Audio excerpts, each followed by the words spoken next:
आज हम पढ़ेंगे writing skill session 8। Writing skill मतलब जैसे भी आपको पता है कि हम राइटिंग करते हैं जब इंग्लिश में, तो उसमें हम सेंटेंस बना के ही इंग्लिश में पैराग्राफ्स लिखते हैं। तो वो सेंटेंस किस चीज़ से मिलके बना होता है, सेंटेंस के पार्ट्स क्या रहते हैं। तो सेंटेंस में सब्जेक्ट होता है, ऑब्जेक्ट होता है, वर्ब होती है। तो सब्जेक्ट क्या होता है, उसमें सब्जेक्ट वो होता है जो काम कर रहा है, और वर्ब क्या होती है जो काम किया जा रहा है, और ऑब्जेक्ट जिस पर वो काम किया जा रहा है। जैसे एग्जांपल हम लेके चलते हैं एक सेंटेंस का। Divya reads a book. Divya क्या है इसमें, सब्जेक्ट है, क्योंकि सब्जेक्ट इज द, कोई सब्जेक्ट कुछ भी हो सकता है, पर्सन हो सकता है, थिंग हो सकती है, जो कोई परफॉर्म कर रही हो एक्शन को। तो दिव्या काम परफॉर्म कर रही है, एक्शन क्या एक्शन परफॉर्म कर रही है, वो बुक को रीड कर रही है। ऐसे नेक्स्ट है the object. Object is the person और thing that receive the action. Object क्या होता है, कोई भी पर्सन या थिंग जो रिसीव कर रही है उस एक्शन को। जैसे बुक है, बुक पे काम किया जा रहा है, एक्शन किया जा रहा है, क्या एक्शन किया जा रहा है कि रीड किया जा रहा है उसको। तो रीड क्या है, एक क्रिया है, वर्ब है। तो दिव्या क्या हुआ, सब्जेक्ट हुआ, रीड करना क्या हुआ, वर्ब, और बुक क्या हो गया, ऑब्जेक्ट। जैसे यहाँ पे कुछ और एग्जांपल दिए हुए हैं sentence. I eight an apple. आई इसमें सब्जेक्ट है, एट जो है वो ईट की सेकंड फॉर्म होती है, तो एट भी क्रिया ही है। ऑब्जेक्ट है एप्पल की, एप्पल को खा रहा है, या मैं एप्पल को खा रही हूँ या खा रहा हूँ। ही कुकड डिनर। ही मतलब क्या, कोई लड़का है, वो सब्जेक्ट है। वो क्या कर रहा है, खाना पका रहा है, किसके लिए, डिनर के लिए। तो डिनर ऑब्जेक्ट हो गया। इस तरह से शी किक द फुटबॉल। कौन किक कर रहा है, वो लड़की किक कर रही है, किसको, फुटबॉल को। तो शी हो गया सब्जेक्ट, किक्ड हो गया वर्ब, और ऑब्जेक्ट हो गया फुटबॉल। अब है ऑब्जेक्ट्स के अलग अलग टाइप होते हैं। ऑब्जेक्ट्स हमारा दो टाइप से होता है, एक डायरेक्ट ऑब्जेक्ट और एक इनडायरेक्ट ऑब्जेक्ट। डायरेक्ट ऑब्जेक्ट कौन से होते हैं, जो डायरेक्टली एक्टेड करते हैं। जैसे कि रीड्स, पीछे हमने पढ़ा था, जैसे दिया रीड्स अ बुक। दिया बुक को रीड कर रही है, तो डायरेक्ट ऑब्जेक्ट है इसमें ये। इनडायरेक्ट ऑब्जेक्ट क्या होता है, जैसे किसके लिए किया जा रहा है, जैसे कोई किसी और के लिए कर रहा है वो काम, या किसी और ऑब्जेक्टिव के लिए कर रहा है। जैसे Abdul gave a gift to his mother. Abdul ने एक गिफ्ट खरीदा। Abdul gave a gift to his mother. Abdul ने एक गिफ्ट दिया, किसको दिया, अपनी मदर को। टू हिज मदर, उसकी मदर को, सॉरी। तो दिस वर्ब इज गेव। जो वर्ब गेव है, हमने देखा है कि ऑब्जेक्ट गिफ्ट एंड मदर। तो अब्दुल क्या कर रहा है, टू होम, किसके लिए ले रहा है गिफ्ट। अब्दुल गिफ्ट ले रहा है, किसके लिए ले रहा है, टू हिज मदर, उसकी मदर को दे रहा है। तो इसमें डायरेक्ट ऑब्जेक्ट है, गिफ्ट तो डायरेक्ट ऑब्जेक्ट हुआ, हिज मदर क्या हुआ, इनडायरेक्ट ऑब्जेक्ट हुआ। तो इसमें इसमें डिफरेंस पता लग रहा है कि इनडायरेक्ट और डायरेक्ट ऑब्जेक्ट में क्या डिफरेंस। तो इसमें क्लियर हो रहा है कि डायरेक्ट ऑब्जेक्ट कौन है, गिफ्ट। किसने गिफ्ट खरीदा, किसके लिए खरीदा, हिज मदर, मदर के लिए। तो मदर, हिज मदर मतलब इनडायरेक्ट ऑब्जेक्ट हो गया, और गिफ्ट क्या हो गया, डायरेक्ट ऑब्जेक्ट हो गया। जैसे इसमें कुछ एग्जांपल है, मैं आपको दिखाती हूँ। Reema bought vegetables. अब इसमें डायरेक्ट एंड इनडायरेक्ट ऑब्जेक्ट्स कौन से हैं। रीमा बोट वेजिटेबल्स, इसमें कोई इनडायरेक्ट है ही नहीं। रीमा ने अपने लिए वेजिटेबल्स खरीदे, रीमा ने वेजिटेबल्स खरीदे। तो बोट वर्ब हो गई, वेजिटेबल्स ऑब्जेक्ट हो गए, डायरेक्ट ऑब्जेक्ट हो गया। Fatima and Sonia played tennis. Fatima और सोनिया ने दोनों ने टेनिस खेला, टेनिस डायरेक्ट ऑब्जेक्ट हो गया।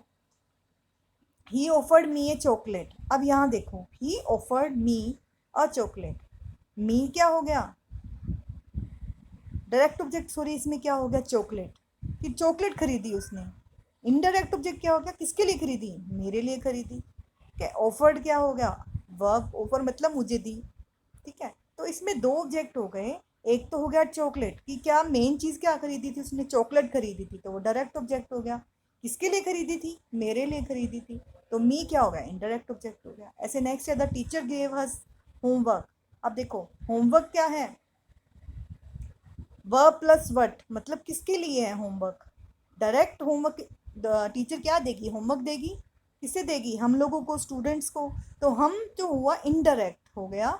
और अगर हम कहीं सिर्फ डायरेक्ट, हम सिर्फ ये भी बोल सकते हैं कि टीचर गेव होमवर्क, टीचर ने होमवर्क दिया, तो होमवर्क एक ऑब्जेक्ट हो गया। हमें होमवर्क दिया, इनडायरेक्ट ऑब्जेक्ट हो गया। होमवर्क तो है ही ऑब्जेक्ट, और हमें दिया वो क्या हो गया, इनडायरेक्ट ऑब्जेक्ट। तो अस जो है इसमें इनडायरेक्ट ऑब्जेक्ट है, और जो होमवर्क है वो डायरेक्ट ऑब्जेक्ट है। तो इस तरह से टाइप सेंटेंस भी टू टाइप के होते हैं, एक्टिव एंड पैसिव सेंटेंसेस, जो आप लोगों ने पढ़े भी होंगे कि एक्टिव वॉइस और आप पैसिव वॉइस करते हो। इसमें क्या होता है, एक्टिव वॉइस में एक्टिव सेंटेंसेस में सब्जेक्ट पहले रहता है, फिर वर्ब आता है, उसके बाद ऑब्जेक्ट होता है। लेकिन पैसिव में वही चीज़ उल्टी हो जाती है, इसमें सबसे पहले ऑब्जेक्ट आ जाता है, फिर वर्ब आती है और लास्ट में सब्जेक्ट आता है। जैसे मान लो पैसिव हम एक लेके चलते हैं सेंटेंस, संजय ब्रोक दी ग्लास, संजय ने ग्लास तोड़ा। फिर उसके बाद इसका अगर पैसिव बनाएंगे तो ग्लास सबसे पहले आ जाएगा, the glass was broken by Sanjay, glass Sanjay के द्वारा टूट गया था। तो इस तरह से हम इसको चेंज कर सकते हैं।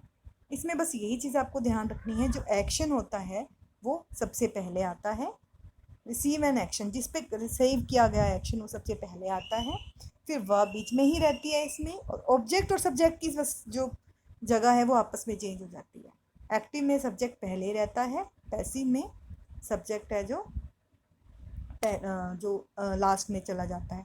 और एक चीज़ है कि जैसे एक्टिव में क्या आता है, डज द एक्शन, सब्जेक्ट अब एक्शन कर रहा है, पैसिव में एक्शन रिसीव हो रहा है, इसलिए ऑब्जेक्ट पहले चला जाता है।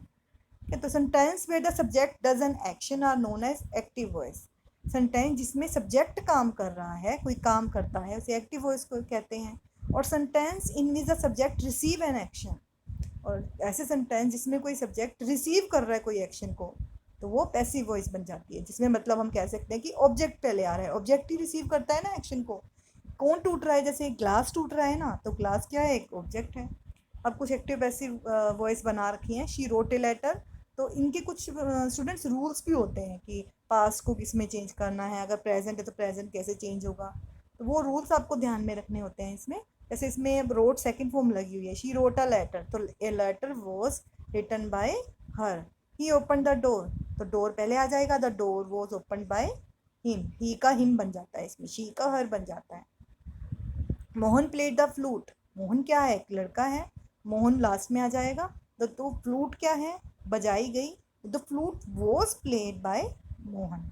ऐसे ही हमारे टाइप ऑफ सेंटेंसेस हैं कुछ इसके अंदर, जो आपको इसमें देखने हैं, क्वेश्चन, स्टेटमेंट, रिएक्शन। तो each of the sentence has a different purpose, हर एक सेंटेंस का अपना अलग अलग पर्पस होता है, जिसके अकॉर्डिंग हम इसको देखते हैं। टाइप ऑफ सेंटेंसेस देखो, जैसे स्टेटमेंट और डिक्लेरेटिव सेंटेंस। जो डिक्लेरेटिव सेंटेंस होते हैं ये mostly common type of sentence होते हैं, जो किसी टाइप की इंफॉर्मेशन और या स्टेट्स को बताते हैं, और उसके बाद फुल स्टॉप लगता है। जैसे I go to school, it is very cold, आज बहुत ठंडा है, आई कंप्लीटेड माई प्रोजेक्ट, मैंने अपना काम पूरा कर लिया। नेक्स्ट है क्वेश्चन और इंटरोगेटिव सेंटेंस, जिसमें क्वेश्चन पूछा जाता है, उनको इंटरोगेटिव सेंटेंस बोलते हैं। इसमें हमेशा क्वेश्चन मार्क लगता है लास्ट में, जैसे did you go to school, आप स्कूल गए थे, हाउ इज वेदर, वेदर कैसा है, did you complete your project, आपने अपना काम पूरा किया। नेक्स्ट है इमोशन, रिएक्शन और एक्सक्लेमेटरी सेंटेंस। इसमें क्या है, इसमें आप अपने इमोशन को एक्सप्रेस करते हो, या जॉय से, सैडनेस से, फियर से, वंडर से, डरे हुए हो, या सरप्राइज्ड हो, उदास हो, खुशी में हो, तो उसमें हमेशा सेंटेंस के बाद एक्सक्लेमेशन जो है वो मार्क लगता है।